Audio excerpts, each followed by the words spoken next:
오늘 제가 건강한 신앙생활의 세 가지 기에 대해서 나누려고 합니다. 실화를 말씀드리는데요. 저는 신학 공부를 2010년에 처음 시작을 하였습니다. 대학을 이제 졸업하고 대학 전공이 신학이 아닌 다른 학과였기 때문에 처음으로 신학 공부를 2010년에 시작하였어요. 그때 신학교 1학년 다니고 있는데 당시 한국 교회에서 아주 유명했던 간증 집회가 있었어요. 한 목사님께서 천국과 지옥을 보고 오셨는데 지옥을 다녀온 그 경험을 생생하게 간증하시면서 많은 사람들에게 지옥에 가면 안 된다고 그런 간증을 하시면서 이렇게 집회를 순회하셨습니다. 그런데 그 간증 중에서 이런 지옥의 참상을 소개해 줬어요. 본인이 직접 지옥에 가보시니까 어떤 한 사람이 주일 예배를 드리고 이제 집에 가다가 교통사고가 나서 죽게 되었는데 하필이면 그 사이에 예배를 마치고 운전을 하며 집에 가는 그 사이에 죄를 지은 거예요. 그리고 회개를 못했대요. 그 죄에 대해서. 그래서 지옥에 갔더라. 이런 주장을 하였어요. 자, 여러분 이 말이 어떻게 들리세요? 혹시 여러분들이 지금 이 말씀을 들으시면서 회개해야겠다. 아마도 그런 메시지를 주기 위해 이런 간증을 했던 것 같은데요. 회개해야겠다. 나도 지옥 가면 어떡하지? 이렇게 생각을 하신다라면 여러분은 은혜로 말미암은 믿음으로 말미암은 구원을 믿고 계신 게 아니라 행위 구원을 믿고 계신 거예요. 여러분 예배를 드리다가 그리고 자기도 모르게 부지불식간에 죄를 지었는데 이것을 회개하지 못했다고 해서 지옥에 간다. 이것이 행위 구원입니다. 회개라는 용어는 좋은 용어처럼 들리죠. 마땅히 우리가 해야 하는, 실천해야 하는 용어처럼 들립니다. 그렇기 때문에 이런 간증은 아주 복음적인 것처럼 들리는 교묘한 행위 구원론이에요. 저는 그 당시에 신학대학원에 막 입학을 했기 때문에 이 간증이 선풍적인 인기를 끄는 것에 대해서 어떻게 이해해야 할지 잘 몰랐습니다. 그러나 감사하게도 하나님께서 그 간증이 진리의 기초에 있지 않다는 것을 이런저런 모양으로 깨닫게 해주셨어요. 알게 해주셨어요. 그리고 지금은 그러한 간증을 반면교사 삼아서 온전한 복음을 이해하게 되었습니다. 근데 말씀드린 것처럼 그 간증이 한국 교회에서 엄청난 인기가 있었어요. 선풍적인 인기가 있었어요. 그것은 지금 돌아보면 너무 충격적인 현실입니다. 많은 교회가, 목사님들이, 성도들이 예수를 믿는다고 하면서도 자유함이 없이 여전히 행위구원론과 율법주의적 사상에 영향을 받고 있고 수용하고 있고 실제로 그렇게 신앙생활을 하고 있다는 증거이겠죠. 오늘 우리가 이 빌립보 교회에 보낸 바울의 편지 중에 딱 한 구절을 읽었습니다. 이 편지에서 바울이 말하죠. 두렵고 떨림으로 너희 구원을 이루라 라고 말씀합니다. 여러분은 이 구절을 어떻게 이해하십니까? 혹시 방금 말씀드린 간증과 같이 우리는 죄를 짓는 순간 언제든지 구원을 잃어버릴지도 모르니까 아무리 지금까지 예수 잘 믿어왔어도 오늘 집에 가다가 흠집 한번 나면 천국 못 갈 수 있으니까 두려워하고 떨어야 한다는 의미일까요? 그렇지 않습니다. 다시 말씀드리지만 만약 여러분이 이 본문을 그런 관점으로 이해하신다면 지금 여러분 안에 행위 구원론적 사상이 있으신 거예요. 율법주의적인 사고가 있으신 거예요. 여러분, 우리는 여전히 연약하지만 예수님을 정말 믿고 계시다면 구원 받았고 받을 줄 믿으시기 바랍니다. 왜 그런가요? 아니, 예수 믿고도 우리가 죄를 짓잖아요. 완벽하지 않잖아요. 그러면 아까 그 간증처럼 완벽하지 않으니까 죄인이니까 더러우니까 지옥 간다는 게 make sense 하잖아요. 이것을 섬세하게 잘 이해하셔야 합니다. 우리가 예수를 믿는 순간 예수님의 의가 righteousness가 우리에게 전가가 돼요. 그것을 전문적인 신학 용어로 칭의 justification이라고 합니다. 우리가 예수를 믿는 순간 예수님의 의로우심과 같이 우리도 의롭게 법정적으로 변화된다는 거예요. 하나님께서 우리를 의롭다라고 칭해 주신다는 것입니다. 할렐루야. 그렇기 때문에 더 이상 우리에게는 정죄함이 없는 줄 믿으시기를 축원드립니다.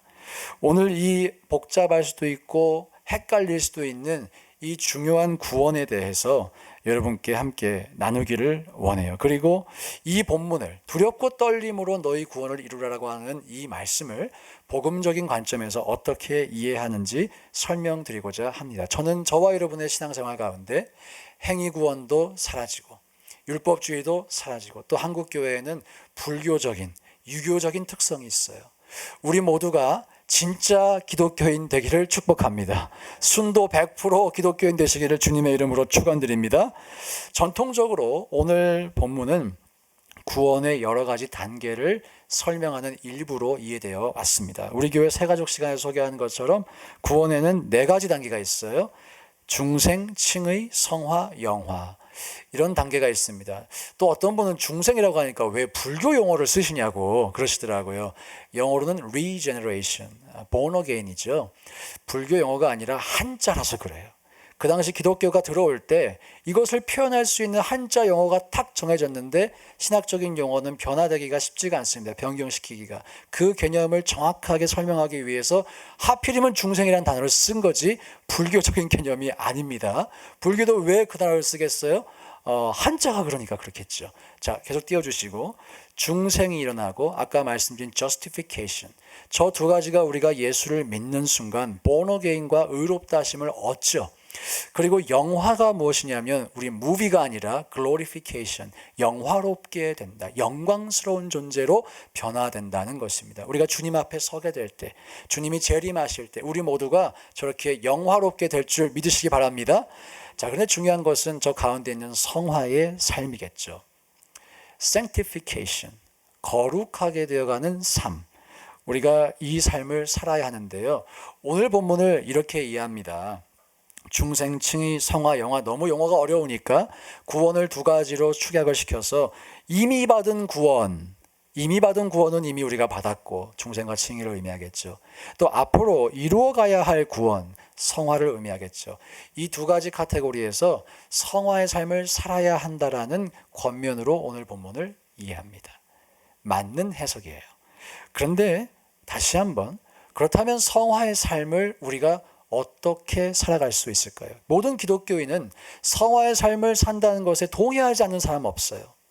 그렇지, 우리가 성화의 삶을 살아야지, 거룩해져야지, 죄와 싸워야지, 이것은 다 동의하십니다. 그런데 어떻게 하시겠어요, 여러분? 어떻게 하시겠어요?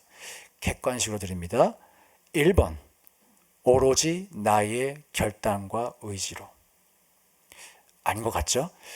2번, 오로지 하나님의 능력으로. 3번, 나의 부족한 결단과 하나님의 위대한 능력으로. 우리 교회의 객관식은 다 마지막 번이 정답이에요. 3번, 1번 오로지 나의 힘으로가 행위구원이에요. 율법주의입니다. 2번 오로지 하나님이 다 하신다. 구원파와 연결되어 있어요. 우리는 나의 부족한 결단이 있음을 인정합니다. 우리가 해야 할 영역이 있죠. responsibility가 있어요. 그러나 그와 함께 그 능력을 압도하는, 우리의 작은 능력을 압도하는 하나님의 능력이 있음을 우리 믿어야 할 줄 믿습니다. 그렇죠? 만약에 행위주의와 율법주의적 사고를 하시는 분들은 지금 이 설교를 들으시면서도 그래, 결심했어, 성화의 삶 다시 한번 살아보자, 이런 마음 갖고 계실 거예요. 스스로 좀 스캔해 보시기 바랍니다. 그러나 반대로 진리의 기초에 있는 분들은 이 말씀이 마덜되지 않아요. 그렇지, 내가 결단할 거야. 그러나 하나님의 능력이 있잖아. 주님의 능력이 날 돕잖아. 지금은 작고하신 팀 켈러라고 하는 목사님께서 자신의 책 센터 처치라는 책에서 종교와 복음을 너무나 이해하기 쉽게 정리해 주셨어요. 제가 원래는 이 도표나 이런 거 많이 보여드리지 않는데 오늘은 저 개념을 정확하게 정리하기 위해서 좀 도표를 그려왔습니다. 주보에도 그려놨고요. 주보에 보시면 참고가 되시고 또 영어권 분들을 위해서 영어로도 뒤편 페이지에 있습니다. 여러분들이 종교에 속해 있는지 복음에 속해 있는지 우리 명확하게 구분하셔야 돼요. 그리고 이것은 한 번 이해하는 것으로 충분하지 않습니다. 심지어 목사인 저의 마음에도 종교적인 이런 영이 이런 생각들이 들어올 때가 있어요. 무의식적으로. 그러면 여러분들이 오늘 배우신 이 진리에 기초하셔서 이해를 정확히 하실 뿐만 아니라 앞으로도 우리 스스로를 복음적인 은혜 중심적인 삶을 살기 위해서 스스로를 필터 아웃 하시고 하나님의 능력을 간구하시기를, 도우심을 간구하시기를 축복합니다. 한 개씩 살펴볼게요. 용납과 순종. 우리 영어로는 뒤편 페이지 띄워주세요. Forgiveness and obedience. 예. 자, 이런 차이가 있어요. 종교적인 사람은 이렇게 합니다. 나는 순종한다. 그래서 용납받는다. 이렇게 생각하는 분 계십니다. 난 교회를 열심히 하지. 그러니까 목사님이 날 좋아하실 거야. 반대로 나는 교회를 열심히 안 하지. 그러니까 목사님 날 싫어하실 거야. 하나님께도 그렇게 투영되죠. 이것 봐, 난 이렇게 열심히 살고 있다고, 이렇게 열심히 신앙생활을 하고 있다고. 그러니까 주님이 나를 사랑해 주셔야지. 진리가 아니에요. 여러분은 이미 용납받으셨어요. 특정한 행위를 해서 사랑받는 것이 아니라 이미 사랑받으신 줄 믿으시기 바랍니다. 복음은 정반대로 얘기하죠. 나는 용납받았다. 그래서 순종하는 거예요. 먼저 용납받았어요. 로마서 5장 8절은 분명하게 선포합니다. 함께 읽어볼까요? 시작. 우리가 아직 죄인 되었을 때에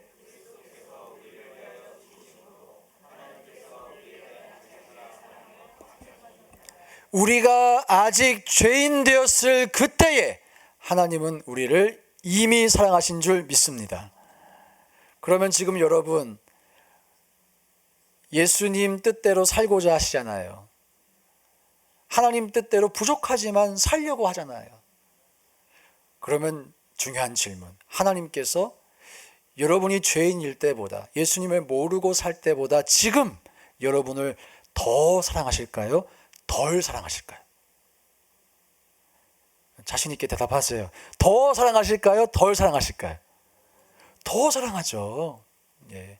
가끔씩 이제 남녀가 이렇게 결혼하면 남자분들이 이제 잡은 물고기다 그래가지고 아내를 막 구애하다가 그 다음부터 좀 이렇게 찬밥 취급하는 그런 분도 계시대요. 우리 교회 말고 딴 교회에. 여러분, 하나님께서 그러시겠어요? 우리가 아직 죄인일 때 아들을 주셨던 그 하나님께서 우리가 부족하지만 주님 섬겨보겠다고, 열심히 신앙생활 해보겠다고, 또 그러면서 때때로 넘어지는 우리를 향해서 너 왜 그것밖에 안 되니? 나는 아들을 줬는데 어떻게 너는 그것밖에 안 되니? 라고 하실까요? 아니면 기뻐하실까요? 대답해 보세요. 기뻐하십니다. 그것을 믿는 것이 성경을 믿는 것이에요. 성경을 믿는 것이에요. 여러분들의 마음속에 이 믿음이 있으셔서 자연스럽게 하나님을 섬기고자 하는 그 마음이 있으시기를 주님의 이름으로 축복합니다. 표를 계속 띄워주시고요. 종교에서요, 행위는 조건입니다. 복음에서 행위, 순종은 그러나 열매입니다. 이 차이가 보이십니까? 순종은 똑같이 있어요. 행동은 똑같이 있어요. 여러분들 신앙생활 하시는 모습만 보면 이것을 알지 못할 수도 있어요. 그런데 그 원리가 뭐냐는 거예요. 종교에서 순종, 행위는 조건이에요. 컨디션이에요. 그것을 했기 때문에 내가 용납받는다라고 생각하지만 복음에서는 그것이 열매입니다. 여러분에게 순종, 또 열심 다 있으신데요. 그것이 조건인지 열매인지 스캔해 보시기 바라요. 열매가 되시길 주님의 이름으로 축복합니다. 속지 않기를 원합니다. 두 번째, 종교적인 분들은 순종하는 이유가 두려움과 불안 때문이에요. 순종하지 않으면 심판받을까 봐, 순종하지 않으면 지옥 갈까 봐, 순종하지 않으면 내 인생의 소원이 이루어지지 않을까 봐. 혹시 우리 가운데도 그런 분 계시지 않냐는 거예요. 저 계신다고 생각해요. 제가 다 표현하지 않지만 대화와 이런 교제 가운데 그것이 캐치될 때가 있어요. 그러나 복음을 정확하게 이해하신 분들은 왜 순종하냐고요? 감사해서. 하나님이 나에게 이렇게 많은 은혜를 주시고 나를 사랑해 주신 것이 감사하잖아요. 또 내가 하나님께 순종할 때 하나님이 기뻐하실 것이 우리가 믿어지죠. 그러면 내 마음도 기뻐요. 감사와 기쁨이 순종의 동기가 된다는 것입니다. 다른 말로 하나님과의 인격적인 관계가 형성이 되신 것이죠. 저희 아들 6살인데요. 요즘 들어 조금 사람처럼 행동합니다. 이 아들이 제 마음을 좀 읽어줘요. 그리고 때때로 와서 사랑도 표현해줘요. 아빠, I love you. 그러면서 코를 막 부비부비 하기도 하고, 허그를 하기도 하고, 그동안 잘 안 됐거든요, 그게. 여러분들 자녀가 그렇게 여러분께 나와서 사랑을 고백할 때 어떠세요? 행복하시죠? 기쁘시죠? 우리가 순종할 때 하나님께서 기뻐하신다라는 믿음을 가지고 순종하는 것이 우리의 순종의 동기라는 것입니다. 그렇죠? 저희 아들이 저를 보라고 자기가 책을 만들었대요. 한 3페이지 되는 거 종이를 막 낭비해 가시면서 책에다 막 공룡 그림을 그려와요. 그리고 이해가 안 되는 스토리라인을 막 설명을 해줘요. 그때 야, 뭐 이걸 이런 식으로 낭비하고 말이야, 말도 안 되는 걸 했니? 라고 제가 하겠습니까? 아니면 이해가 안 돼도 이해가 되는 척을 꾸역꾸역 하고 있을까요? 어떠세요, 여러분? 여러분 하나님과 그런 관계를 갖고 계십니까? 가지시는 것이 하나님의 뜻입니다. 오늘 우리가 우리의 신앙생활을 점검하며 주님과의 인격적인 관계를 가지시고 순종의 동기를 온전히 회복하시기를 주님의 이름으로 축복합니다. 그리고 자아상, 나 자신을 이해하는 것이 복음을 받아들인 사람은 완전히 바뀌어요. 종교적인 사람은 2가지 중 하나입니다. 양극단에 있어요. 종교적인 사람도 때때로 말씀이 잘 지켜지는 것만 같은 느낌을 받을 때가 있을까요? 없을까요? 있습니다. 그것을 지킬 때 자신감과 교만에 빠져요. 대표적인 사람들이 있었죠. 바리새인들이에요. 영적인 우월감을 가져요. 내가 지켰기 때문에. 그런데 항상 지키기만 할까요? 아니죠. 어느 순간 깨닫습니다. 다 지킬 수 없다는 것을.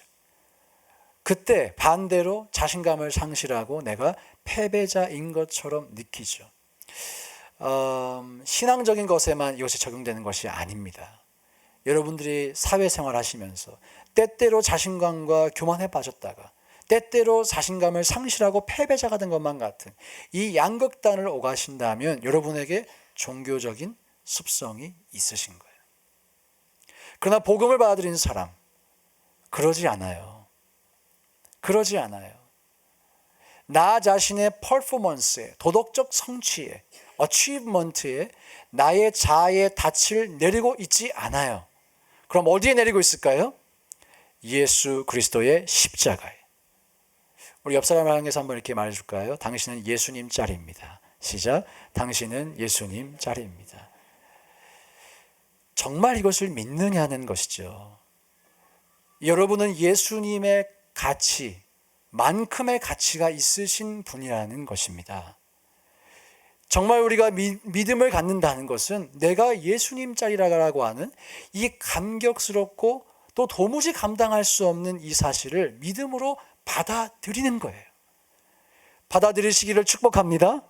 받아들이면 사회생활을 할 때에도 내가 뭘 가졌는지, 가지지 못했는지, 내 다리 길이가 얼마나 긴지, 짧은지, 키가 큰지, 작은지, 이런 것에 영향을 안 받기 시작해요. 더 이상 그것이 중요한 것이 안 되기 시작해요. 저와 여러분, 이러한 건강한 자아상을 가지시기를 주님의 이름으로 축복합니다. 몇 주 전 야외 예배 때 말씀을 드렸죠. 여러분은 아름다운 존재예요. 전 매주 하려고 그래요. 믿으실 때까지. 이게 중요한 게 제가 뭐 이걸 말하는 게 중요한 게 아니라 여러분들이 진짜 믿는 게 중요하잖아요. 여러분 아름다운 존재예요. 제 말이 아니라 하나님의 말씀이에요. 그래서 우리가 더럽지만 아름다운 신부이다라고 말씀을 드렸습니다. 근데 여기서 질문이 있어요. 어디에 엠퍼시스가 있을까요? 더럽지만 아름다운 신부. 더럽다라는 단어에 강조점이 있겠습니까? 아름답다는 단어에 강조점이 있겠습니까? 아름답다. 아우, 똑똑하시네요. 한국어든 영어든 but, however, 그 다음에 나오는 게 중요한 겁니다. 여러분, 우리 더러워요. 여전히 부족해요. 그러나 하나님은 우리를 향해 아름답다고 하셨어요. 로마서 8장 1절과 2절의 선포를 다시 한번 확인해 봅니다. 시작. 그러므로 이제 그리스도 예수 안에 있는 자에게는 이는 그리스도 예수 안에 있는 생명의 성령의 법이 죄와 사망의 법에서 너를 해방하였습니다. 아멘. 이 말씀 믿으십니까? 바울이 사실 이 고백을, 이 선포를 하기 전에 7장 24절에서 이렇게 또 고백을 했어요. 그것도 읽어보겠습니다. 시작. 오호라 나는 곤고한 사람이로다. 이 사망의 몸에서 누가 나를 건져내랴. 야, 참 절박한 고백이죠. 나는 곤고한 사람이로다. 다른 말로 나는 더러운 사람이로다. 네, 우리 모두 곤고한 사람이에요. 더러운 사람이에요. 예수 믿고도 성령 받고도 습관적인 죄에 무너지기도 하는 그런 곤고한 사람이에요. 그러나 그 뒤에 나와죠. 성경에는 그러므로라고 쓰였지만 이제 그리스도 예수 안에 있는 자에겐 결코 정죄함이 없는 줄 믿습니다. 사도 바울의 이 트랜지션을 우리가 잘 보아야 돼요. 사실 팀 켈러 목사님이 자신의 책에서 소개하신 이 도표는 훨씬 더 깁니다. 그런데 제가 오늘 3가지만 여러분께 소개해 보았어요. 사랑하는 여러분, 여러분 스스로를 한번 진단해 보시기를 바랍니다. 사단 마귀는 자꾸만 이 복음의 위대한 능력을 우리가 알 것을 두려워하여서 그 복음을 깨닫지 못하게 하고요. 깨달았더라도 계속해서 종교적인 생활을 하게끔 합니다. 우리 모두가 속지 아니하고 생각을 분별하여서 진리의 말씀을 온전히 믿으시기를 주님의 이름으로 축복합니다. 자, 그렇다면 오늘 본문에서도 두렵고 떨림으로 너희 구원을 이루라 라고 말씀하시는데 우리가 복음적인 또 온전한 진리의 시각으로 이 본문을 어떻게 이해하는 것이 바람직할까 그것을 설명하고자 합니다. 가장 먼저 본문에서 두렵고 떨림으로 너희 구원을 이루라고 말씀하시는 것에는 하나님을 경외하라는 의미가 담겨져 있어요. 하나님을 경외하라. 성경에서 두렵고 떨림이라고 하는 단어가 쓰인 다른 용례들을 몇 가지만 살펴보겠습니다. 먼저 고린도후서 7장 1절 말씀 함께 읽어볼까요? 시작. 그런즉 사랑하는 자들아 거룩함을 온전히 이루어 육과 영의 온갖 더러운 것에서 자신을 깨끗하게 하자. 자, 여기서 지금 하나님을 두려워하는 가운데에서 거룩함을 온전히 이루어, 이 말씀이 오늘 우리가 읽었던 빌립보서 2장 12절과 거의 병행 구절이죠. 똑같은 말씀이죠. 그런데요, 저기 두려워하는 저 표현의 영어 표현을 보십시오. reverence라고 되어 있어요. 경외한다는 의미입니다. 하나님을 경외하라. 경외하라. 이 고린도 후서도 사도 바울이 작성한 서신이죠. 똑같은 표현을 경외하라라고 표현하고 있어요. 시편 2편 11절 함께 읽어보겠습니다. 시작. 여호와를 경외함으로 섬기고 떨며 즐거워할지어다. 아멘. 여기서 지금 serve the Lord with fear, 동사는 두 개입니다. serve와 rejoice, 그리고 with fear, with trembling이라고 되어 있죠. 지금 fear와 두려움과 경외가 interchangeable한 표현으로 성경에서 쓰이고 있다는 것을 저희가 확인할 수 있어요. 그렇죠. 그렇다면 오늘 이 본문에서 두려워하고 두려움과 떨림을 가지고 구원을 이루라는 말씀은 우리가 받은 구원을 쉽게 잊어버릴 수도 있으니, 잃어버릴 수도 있으니, 구원이 취소가 될 수 있으니 항상 두려워하고 압박감을 받고 항상 이 공포에 떨면서 신앙생활을 하라는 의미일까요? 아니면 하나님을 경외하라는 의미일까요? 경외하라는 의미입니다. 만약에 항상 두려워하고 항상 압박감을 받고 항상 정말 이 스트레스를 받으며 신앙생활을 해야 한다는 의미라면 방금 우리가 읽었던 로마서의 말씀과 정면으로 배치가 되는 것이겠죠. 성경을 해석할 때 일관된 관점으로 해석을 하는 것이 타당할 것입니다. 저와 여러분 분명하게 기억하시기 원해요. 하나님을 경외하시기를 축원드립니다. 주님을 경외하셔서 또 주님께 은혜와 은총을 받으시기를 주님의 이름으로 축복합니다. 두 번째, 구원을 점검하라. 구원을 점검하라. 구원을 이루라 라고 본문이 말씀합니다. 근데 이것을 조금 더 폭넓게 구원을 점검하라는 말씀으로 소개해드리고 싶어요.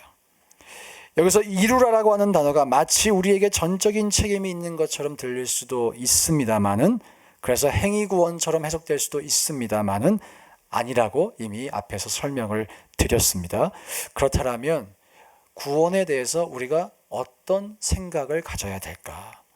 앞서서 제가 행위가 구원의 조건이 아니라 열매라고 말씀을 드렸죠. 혹시 우리 가운데 행위를 여전히 조건으로 이해하시는 분들, 내가 이렇게 행동해야만 하나님께 사랑을 받을 거야 라고 생각하시는 분들, 반드시 그 생각을 교정하셔야 합니다. 불교가 그렇게 얘기합니다. 이슬람도 그렇게 얘기합니다. 그러나 기독교는 그렇게 얘기하지 않아요. 그리고 사실 여러분이 정말 그렇게 생각을 하고 계시다라면 더 중요하게 점검해 보아야 할 것이 있어요. 여러분이 예수님을 정말 만났느냐는 거예요. 여러분이 정말 구원을 받으셨냐는 거예요. 여러분, 어떤 사람이 나에게 베풀어 주신 하나님의 그 크고도 놀라운 은혜를 받으면 어떻게 살겠어요? 그 뒤에 어떤 삶을 살까요? 이제는 하나님을 기쁘시게 하는 삶을 살아야겠다라고 결단을 하겠죠. 그렇겠죠? 왜 아닌 척 하세요? 얼굴 표정을 보니까. 그렇겠죠? 행위가 조건이 아니라 열매라고 말씀드렸습니다. 정말 예수님을 만나셨다면 어떻게 내 삶이 변하지 않을 수가 있겠어요? 그러니까 다른 말로, 만약 여러분의 삶에 열매로서의 순종이 없고 열매로서의 행동이 없고 열매로서의 감사가 없다면, 자발성이 없다면 예수님을 안 만났을 수 있다는 거예요. 여러분, 이것은 너무나 중요한 질문입니다. 교회에 안 빠진다고 구원받는 것이 아닙니다. 목사님께 잘한다고 구원받는 것이 아닙니다. 그렇죠? 예수를 믿으셔야 돼요. 여기서 예수를 믿는다는 것은 단순한 지적인 동의가 아니에요. 그 사실을, 그 knowledge를 내가 이해했다고 하는 의미가 아니에요. 그 knowledge를 넘어서 예수 그리스도와 인격적이고 개인적인 친밀한 관계를 갖는 것을 의미합니다. 할렐루야. 여러분이 진정으로 그 친밀한 관계를 가지셨다면 열매로서의 순종과 행동이 있을까요, 없을까요? 있죠. 자, 그 행동이 있는 사람을 여기 펄슨 킴이라고 합시다. 김 집사님. 그 행동이 없으신 분을 박 성도님이라고 합시다. 두 분이 오늘 이 빌립보서 말씀을 대할 때 받으시는 이해와 이 느낌은 전혀 다르실 거예요. 이미 열매로서의 행위가 있으신 이분은 어떻게 느낄까요? 그래, 이것이 옳지. 그리고 나는 지금 이렇게 살고 있으니 감사하다. 하지 않겠어요? 그러나 그렇지 않은 분, 어떻게 이해할까요? 아마도 인격적인 관계가 없으신 분은 여전히 행위구원론적인, 율법주의적인 것으로 이해하실 수도 있어요. 즉, 정말 중요한 것은 여러분 한 사람 한 사람이 예수님과 어떠한 관계를 갖고 계시느냐입니다. 사랑하는 여러분, 오늘 이 자리에서 여러분이 오늘 이 예배를 드리시는 이유, 저는 확신합니다. 예수님과 관계를 갖기 위해 하나님이 이 자리에 부르신 줄 믿습니다. 이미 예수님과 관계가 있으신 분, 더욱더 우리의 신앙을 온전히 점검하고 그 관계가 더 성장하기 원하시는 주님의 뜻인 줄 믿습니다. 그래서 우리가 이 자리에 있는 줄로 믿습니다. 저와 여러분 모두가 이렇게 온전한 신앙생활을 해나갈 수 있기를 주님의 이름으로 축복합니다. 마지막으로 오늘 설교, 건강한 신앙의 세 가지 기가 있다고 했죠. 그 세 가지 기를 소개하고자 합니다. 기대, 기쁨, 기도. 기대, 기쁨, 기도. 자, 질문해 보셔야 돼요. 나에게, 스스로에게. 나에겐 이 세 가지가 지금 있나? 사랑하는 여러분, 하나님께서 여러분의 삶에 행하실 일을 기대하십니까? 아멘. 사도 바울은 빌립보 교회를 향한 기대가 있었어요. 너희 안에 착한 일을 시작하신 이가 그리스도 예수의 날까지 이루실 줄을 우리는 확신하노라. 첫날부터 이제까지 복음에 참여하고 있던 빌립보 교회를 향해서 너희 안에 그렇게 착한 일을 시작하신 하나님께서 끝날까지 이루실 줄을 확신한다라고 말할 때 바울의 기대가 느껴지지 않았어요? 그렇죠? 야, 하나님께서 이 공동체를 통해 어떤 일을 행하실지 너무너무 기대가 된다. 표현은 안 했지만 그런 마음이 느껴지시죠? 예. 그리고요, 빌립보서는 기쁨의 서신이었어요. 빌립보서에 얼마나 기쁨이라는 단어가 많이 나오는지 몰라요. letter of joy. 기쁨이 계속 넘쳐납니다. 자, 그렇게 바울이 기대하고 기쁨을 가지고 있던 빌립보 교회를 향해서 지금 서신을 전개하면서 오늘 본문이 탁 나온 거예요. 두렵고 떨림으로 너희 구원을 이루라. 그러면 이것을 어떤 뉘앙스에서 해석을 해야 될까? 객관식으로 드립니다. 1번, 야, 너희는 아직 구원받기엔 한참 멀었어. 네 행위가 그게 뭐야? 그러니까 똑바로 좀 해라. 이게 정답일까요? 아니면 2번, 지금도 참 잘하고 있지만 앞으로 더 잘하기 바란다. 는 걸까요? 1번일까요? 2번일까요? 2번. 네. 점점 자신감이 없어지시는데 제가 설교를 똑바로 하고 있는데 맞나요? 여러분, 다음 주에 살펴보게 될 이어지는 본문, 또 빌립보서의 전체적인 맥락을 고려한다라면 사도 바울이 지금 이 권면을 쉽게 표현해서 good to great로 하고 있는 거예요. 지금도 good, 잘하고 있어. 잘하고 있어. 그렇지만 앞으로 더 잘하기를 바란다. 그런 말인 거예요. 성경의 전체 맥락도 마찬가지죠. 우리 주 마우스를 해서 빌립보서에 잠깐 나와서 성경을 개관해 봅니다. 사랑하는 여러분, 성경이 보여주는 하나님이 사람을 대하시는 방법은 사랑입니다. 실수하고 범죄했던 이스라엘을 대하는 그 모습을 보세요. 하나님께서 야, 너 또 잘못했니? 이제 끝이야. 더 이상 너에겐 기회가 없어 라고 하셨습니까? 아니면 이제라도 돌아오면 내가 너를 싸매어주고 회복시켜줄게 라고 말씀하셨습니까? 저와 여러분이 이 성경 전체에 게시된 하나님의 속성을 이해할 수 있기를 원해요. 그리고 우리에게 적용해 봅니다. 이미 잘하려고 하는 여러분을 향해 주님은 뭐라고 하실까요? 야, 너 또 넘어졌니? 지겹다, 지겨워. 언제까지 그렇게 살래? 라고 하실까요? 아니면 다시 시작해봐 라고 말씀하시며 우리에게 힘과 능력을 부어주실까요? 하나님을 오해하지 않으시기를 주님의 이름으로 축복합니다. 주님 언제나 우리에게 good to great이라고 말씀하시는 줄 믿으시기를 축복합니다. 자, 그리고 기대하자. 기대할 수 있다는 것은요, 하나님을 신뢰한다는 증거입니다. 여러분이 정말 하나님을 믿으세요? 하나님을 신뢰하세요? 그분의 능력을 확신하세요? 그럼 기대하게 되어 있어요.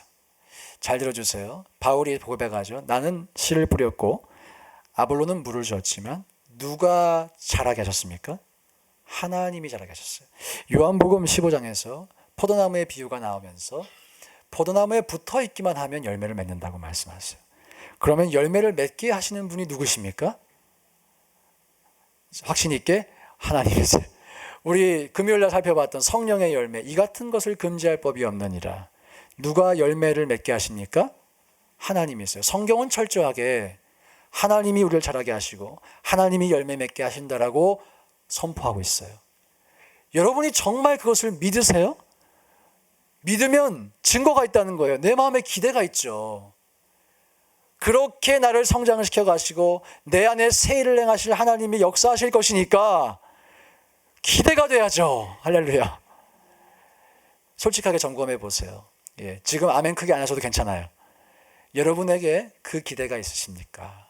다른 말로 여러분은 여러분에게 역사하시는 하나님을 신뢰하십니까?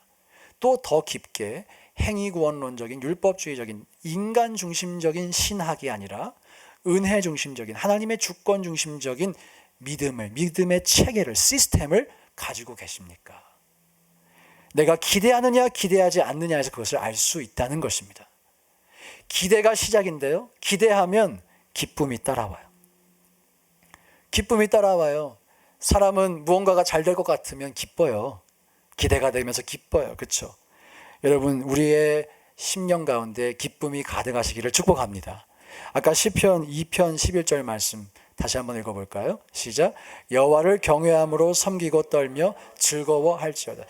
저는 이번 설교 준비하면서 이 본문이 있는 게 너무 감사했어요. 이 시편이 문학적인 그런 장르를 살려서 너무나 이 하나님을 섬기는 우리의 신앙생활을 간단하면서도 핵심을 정확하게 표현했어요. 동사가 두 개 있습니다. serve, rejoice. 나머지는 그 serve를 이제 수식하는 거죠. adjective죠. serve the Lord with fear. 자, 하나님을 경외하자. 저 fear를 심지어 두려움으로 번역한다 할지라도 rejoice 할 수 있어요. at the same time. 우리가 하나님을 섬기는 삶 가운데에는 rejoice가 있는 줄 믿습니다. 그래서 제가 지금 rejoice with trembling이라고 되어 있는데 저게 춤추라는 의미일까? 이렇게도 한번 생각해 봤어요. rejoice with trembling. 춤추라는 말일까? 천국 가서 시편 2편을 쓴 기자를 만나면 물어보고 싶어요. 사랑하는 여러분, 우리의 신앙생활에 기쁨이 있는 것이 정상입니다. 여러분의 마음속에 늘 하나님이 주시는 기쁨이 가득하시기를 주님의 이름으로 축복합니다. 마지막 기도가 있으셔야 돼요. 기도. 어떻게 우리가 성화의 삶을 살겠습니까? 아까도 말씀드렸죠. 우리의 결단이 필요해요. 그러나 우리의 그 작은 결단과는 비교할 수 없는 하나님의 능력이 우리를 이끌어 간다는 것을 여러분 기억하셔야 합니다. 그래서 우리는 기도해야 합니다. 기도해야 돼요. 기도할 때 내가 사랑할 수 없는 사람을 사랑할 수 있을 것 같은 체험 해보셨어요? 안 해보셨어요? 희한하게 기도 끝나면 리셋이 돼요. 그렇죠? 그런데 기도할 때 그렇게 해보셨어요? 안 해보셨어요?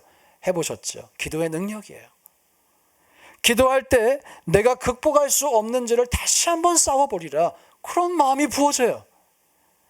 기도의 능력입니다. 기도할 때 내가 꿈을 꿀 수 없는 꿈도 꾸게 돼요. 비전도 품게 돼요. 올 한해 저희가 담장을 넘는 축복의 해라고 선포했는데요. 여러분, 큰 담장을 넘을수록 도움 닫기를 하셔야 돼요. 다다다다 달려가서 확 뛰어넘어야 되잖아요. 저는 이렇게 표현하고 싶습니다. 기도가 우리의 도움 닫기예요. 기도가 도움 닫기예요. 여러분, 기도하시기를 축복합니다. 성경이 말씀하죠. 누구든지 두세 사람이 모여서 모인 그 자리에 내가 너희와 함께하리라. 내 이름으로 모인 그 자리에 내가 너희와 함께하리라. 특별히 결혼하신 분들, 배우자가 있으신 분들 집에서 배우자와 기도하시길 축복합니다. 밤마다 기도하시고 아침마다 기도하시길 축복합니다. 1분만이라도 기도해 보세요. 5분만이라도 기도해 보세요. 하나님의 임재를 찬양하세요. 그러면 여러분의 언어가 바뀔 줄 믿습니다. 부부관계가 바뀔 줄 믿습니다. 물론 좋으신 분 더 좋아지실 줄로 믿습니다. 예, 기도의 능력이 있어요. 또 우리 목장, 늘 사랑의 목장들 가운데 기도가 있기를 축복합니다. 함께 기도하고 함께 마음을 나눌 때 우리가 하나 될 뿐 아니라 성령의 임재가 그 자리에 있어요. 성경에서 성령께서 임재하시고 역사하신 그 모든 용례들을 살펴보면 사도행전을 보세요. 항상 합심하여 기도할 때 성령이 역사하셨어요. 합심하여 한자리에서 뜻을 모아 기도할 때 성령이 역사하셨어요. 여러분, 저희 이제 의자를 더 깔았습니다. 금요 예배에 자리가 많이 있습니다. 할렐루야. 합심하여 기도하실 때 하나님께서 역사하실 것입니다. 우리의 생각과 우리의 상상을 뛰어넘는 기도의 능력을 여러분들이 맛보아 아시기를 축원합니다. 분명히 예수님 말씀하셨어요. 성경은 분명히 말씀하셨어요. 우리가 여호와를 앙망할 때 독수리가 날개쳐 올라간 같은 새 힘을 얻게 될 것이라고. 우리 육신으로 마음으로 우리가 사실 얼마나 지친 삶을 살아요. 이민생활 하시면서 늘 감당하기 어려운 일들이 있으시잖아요. 여러분, 그때 무엇 하시겠습니까? 기도하셔서 마음과 육신의 새 힘을 얻으시기를 주님의 이름으로 축원드립니다. 말씀 맺겠습니다. 두렵고 떨림으로 너희 구원을 이루라. 이 말씀은 절대로 우리의 구원이 쉽게 취소될 수 있다는 말이 아니에요. 우리가 하나님을 경외하고 우리의 구원을 진지하게 점검하라는 말씀에 가깝습니다. 저는 저희 모두의 신앙생활이 성경의 진리 또 복음에 기초하여서 건강한 신앙생활 하나갈 수 있기를, 그래서 또한 기대와 기쁨과 기도가 있는 신앙생활 되시길 주님의 이름으로 축복합니다. 찬양팀 나와주시고요. 우리 교회 주제가, 요즘 주제가 또 바뀔 수도 있지만 이 찬양 함께 부르실 텐데, 제가 이 찬양을 선곡하고 부르는 데에는 여러 가지 이유가 있습니다. 설교를 자주 하다 보니 깨닫게 된 것이 있어요. 여러분, 제가 설교하는 게 중요합니까? 여러분이 믿으시는 게 중요합니까? 믿기 위해 설교하자는 거잖아요. 말씀을 전하는 목적은 여러분이 그 말씀을 받아들이시는 거죠. 이 찬양의 고백에 나의 사랑 너는 어여쁘고 참 귀하다. 어느 보석보다 귀하다. 너가 사랑스럽지 않을 때 너를 온전히 사랑하고 너와 함께하려 내가 왔노라. 저는 이렇게 확신해요. 이 센텐스는 사실 사람이 적은 것이지만 하나님께서 만약 우리에게 러브레터를 적으신다면 가장 첫 구절에 이 글귀가 쓰여져 있을 것 같아. 내가 너를 사랑한다. 너의 어떠함과 관계없이, 너의 퍼포먼스와 관계없이, 너가 이 세상을 살며 이루어온 것과 관계없이 나는 너를 사랑한다. 이 사랑을 믿어주지 않겠니? 여러분, 믿으시기를 축복합니다. 다 함께 자리에서 일어나셔서 고백하실 때 이 고백을 나를 향한 주님의 고백으로 받아들이며 함께 찬양하겠습니다.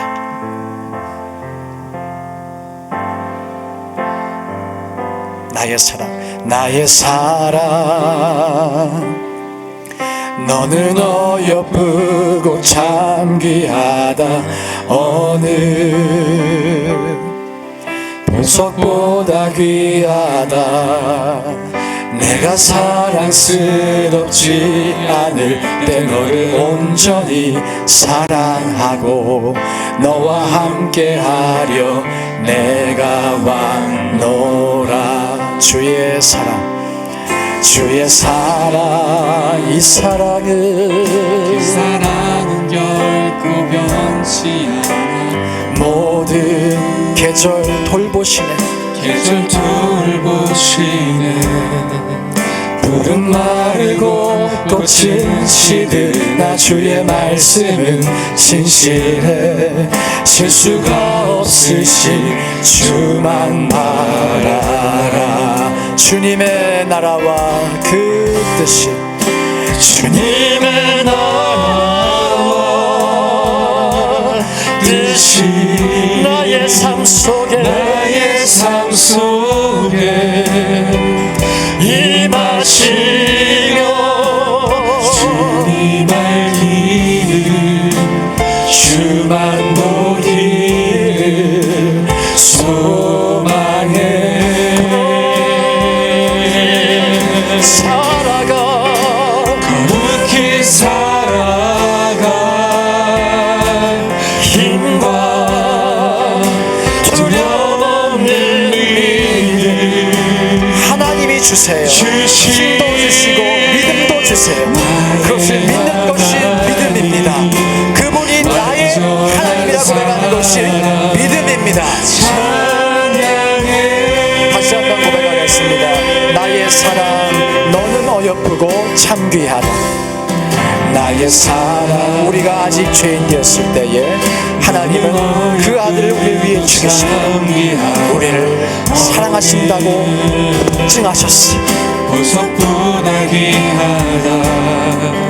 내가 사랑스럽지 않을 때 너를 온전히 사랑하고 너와 함께하려 내가 왔노라. 주의 사랑, 주의 사랑, 이 사랑은 결코 변치 않아.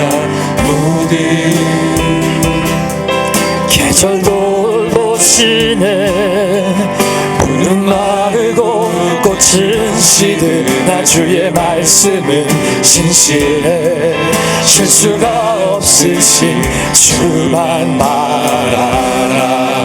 주님의 나라와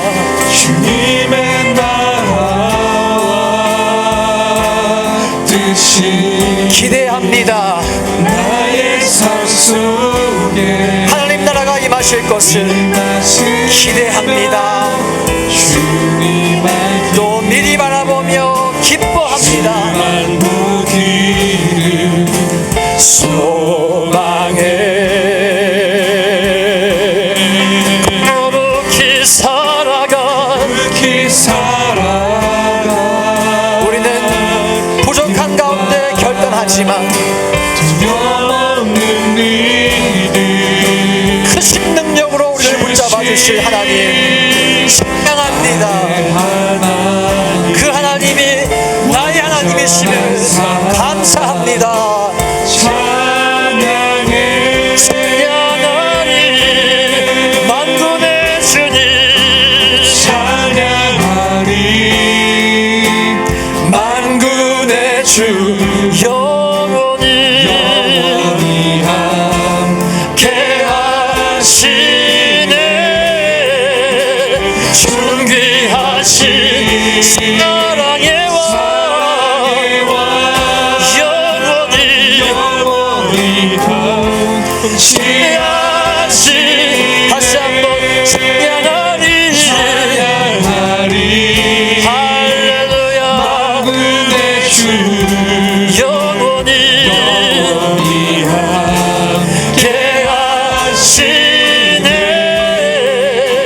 존귀하신 사랑의 왕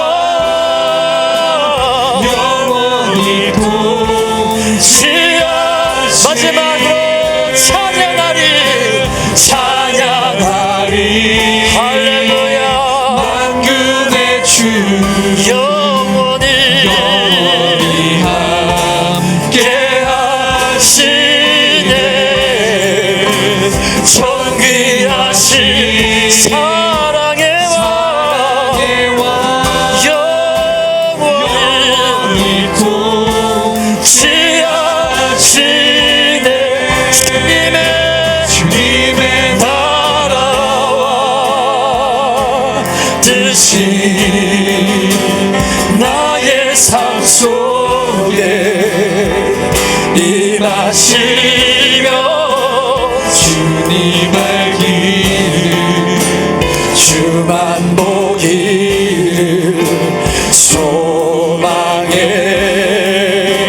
거룩히 살아가. 거룩히 살아가 힘과 두려움 없는 믿음 주신 나의 하나님 완전한 사랑. 마지막으로 주님의 나라와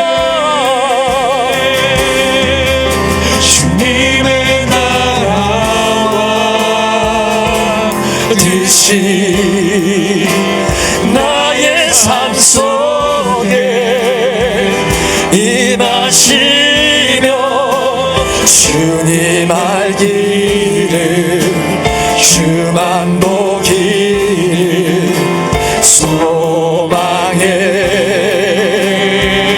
거룩히 살아가. 그렇게 살아가 힘과 두려움 없는 믿음, 두려움 없는 믿음, 두려움 없는 믿음 우리에게 주소서. 주님 나의 하나님 완전한 사랑 찬양해. 우리 눈을 감고 한번 묵상해 보겠습니다. 제가 이렇게 하나님의 은혜에 대해서 설교할 때 받았던 참 마음 아픈 질문과 피드백이 있었어요. 한 성도분이 저에게 묻는 거예요. 그렇게 하나님의 은혜를 강조하시면 해이해질 수 있지 않나요? 그렇게 설교하셨다가 사람들이 방종하면 어떡하나요? 제가 뭐라고 답변했겠습니까? 누구누구 성도님은 아직 하나님 은혜를 잘 모르시는 것 같아요. 어떻게 하나님의 은혜를 받은 사람이 방종하며 삽니까? 그분이 그 질문을 하셨던 까닭은 은혜를 몰라서 하셨던 거예요. 자, 이제 여러분께 묻습니다. 여러분, 이 행위주의, 율법주의, 이것은 시스템이에요. 어쩌면 여러분의 심령 가운데 오랫동안 축적되어 온 시스템이에요. 이것을 변화시키는 것 단숨에 되지 않을 수도 있어요. 지금 이 설교를 들으시면서도 심지어 이것이 진리에 기초한 말씀이었다 할지라도 반발감과 거부감이 드실 수도 있어요. 오늘 진단해 드립니다. 그 행위주의와 율법주의를 빼내시고 완전한 자유와 완전한 진리를 맛보아하시기를 축복합니다. 시간이 걸릴 수 있지만 우린 이 길로 걸어가야 합니다. 왜냐? 그것이 아들을 주신 하나님의 뜻이기 때문이에요. 여러분 가운데 하나님이 주시기 원하시는 자유가 있기를 축복합니다. 주는 영이시니 주의 영이 계신 곳에는 자유가 있느니라. 진리를 알지니 진리가 너희를 자유케 하리라. 함께 기도하실 때 하나님 아버지, 우리가 복음 안에 자유하게 하여 주시옵소서. 함께 기도하겠습니다. 아버지 하나님.